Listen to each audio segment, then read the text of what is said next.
新闻一开始来关心天气的变化。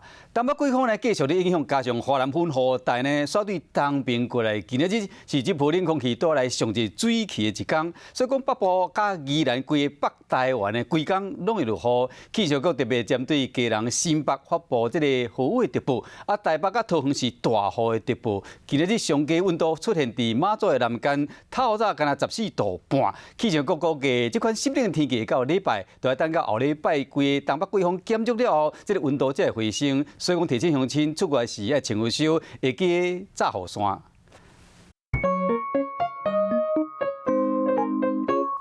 红花开甲真水，不过这个囡仔个雨伞嘛开花啊。东北季风的影响，加上华南分雨区所对东面过来，规港的水汽是有够济。为雷达的回波图来看，中部以北甲宜兰拢是青色、黄色正伫落雨。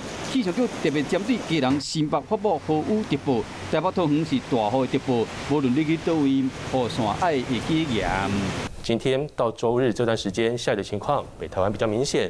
中部山区、花东地区也都有局部的降雨，其他地区可能也都会一些零零星星的降雨机会，大家特别小心。台南以北地区、花东地区，包含绿岛、兰屿跟外岛的金门、马祖、澎湖，预计在今天开始到周日这段时间，受到东北季风的影响，可能都有9到10级的强阵风。透早起程度感觉加真凉冷，透早上低温伫马祖南间，干那14度半，新北富贵角17度，金门17度2，桃园因为17度7。这温度拢无超过20度，感觉是真凉冷。这款的天气形态延续到礼拜，提前乡亲爱特别注意。北部宜兰花莲地区的高温大概只有21到23，尤其又以北台湾这些地区下雨情况比较明显，整天云都盖着的情况，高温的部分并不会太高，可能也只有在20到21度左右而已。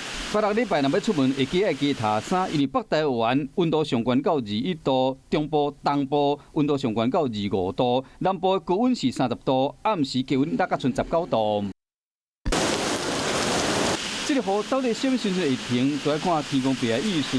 风雨若要离开，就要等后礼拜因时到才有可能出日头。